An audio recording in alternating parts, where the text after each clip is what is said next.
Hello friends, welcome to my channel. CM Revanth Reddy camp office భద్రత కోసం, bullet proof భద్రత కోసం, సెక్యూరిటీ అప్గ్రేడ్ కోసం రాష్ట్ర ప్రభుత్వం కీలక నిర్ణయం తీసుకున్నది. ఈ మేరకు టెండర్లను ఆహ్వానించింది.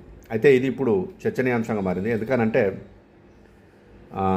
సీఎం రేవంత్ రెడ్డి ప్రమాణ స్వీకారం రోజున చేసిన ప్రసంగాన్ని ఇప్పుడు సోషల్ మీడియాలో ట్రెండింగ్గా మారింది. ఎందుకనంటే అప్పుడు గత ప్రభుత్వ హయాంలో అప్పుడు ఆ ప్రగతి భవన్ దగ్గర ఉండే ఆ బారికేడ్లన్నీ బద్దలు కొట్టినామని, కంచెలు తీసేసినామని, స్వేచ్ఛను ప్రసాదించినామని ఆయన చేసిన ప్రసంగము అప్పుడు కొంత ఉద్రేకాన్ని రేకెచ్చింది. కానీ ఇప్పుడు 2.5 సంవత్సరాలు దాటంగానే గత ప్రభుత్వం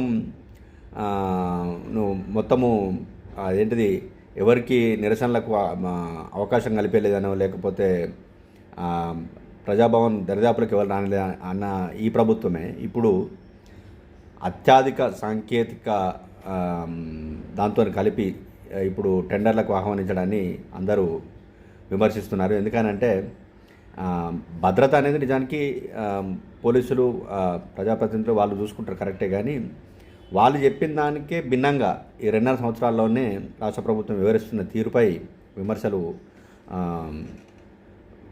వ్యక్తమవుతున్నాయి. ఎందుకనంటే ఇప్పటికే ఈ నిర్ణయం తీసుకోవడానికి కారణం వాళ్ళు చెప్తున్నది ఏంటంటే, ఇంటెలిజెంట్ సెక్యూరిటీ వింగ్ వాళ్ళు చెప్పిన మేరకు బుల్లెట్ ప్రూఫ్ సెక్యూరిటీ పోస్టులను ఏర్పాటు చేయాలని తీసుకున్నారు కరెక్టే. కానీ ఇవి ఈ గతంలో మరి ఆ ప్రభుత్వం హయాంలో కూడా వాళ్ళు కూడా ఇట్లాంటి సెక్యూరిటీ ఆఫీసర్లు సలహా ఇచ్చుంటారు. ఆ మేరకు ఆ బారికేడ్లు ఏర్పాటు చేసుకుంటున్నారనే విషయము ఈ ప్రభుత్వ పాలకులు తెలవకపోవడం అనేది కొంత ఆశ్చర్యం అనిపించింది. ఎందుకనంటే వాళ్ళ హయాంలో చేసింది తప్పైనప్పుడు మీ హయాంలో చేసింది ఎట్లా ఉప్పవుతుంది అనేది రేపు ప్రజలకు సమాధానం చెప్పాల్సిన అవసరం ఉంటుంది. ఎందుకనంటే బారికేడ్లు బద్దలు కొట్టడము, స్వేచ్ఛను ప్రసాదించడం అని చెప్పిన వాళ్ళు ఇప్పుడు నిరసనలు అంటే ఏ విషయంలో కావచ్చు, నిరుద్యోగులు కావచ్చు, లేకపోతే నిన్న అంగన్వాడీ మన ఆశా కార్యకర్తలు కావచ్చు, అంతకుముందు టీచర్లు 317 జీవో బాధితులు టీచర్లు కావచ్చు, వేరే అంటే వీళ్ళు ఇచ్చిన హామీలను నెరవేర్చమని చెప్పి వాళ్ళు ప్రొటెక్ట్ చేస్తే ఎక్కడికక్కడ అందరినీ నిర్బంధించారు, ఎక్కడికక్కడ అరెస్ట్ చేసిన పరిస్థితి మనకు కనిపించింది. ఇప్పుడు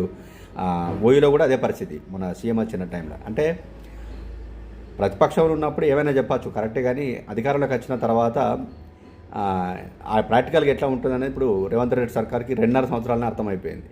అందుకే ఇప్పుడు సెక్యూరిటీ వాళ్ళ సూచనల మేరకు ఇవన్నీ చేస్తున్నానంటే గతంలో మరి అది జరిగిందనేది చూసుకోవాలి. Thank you.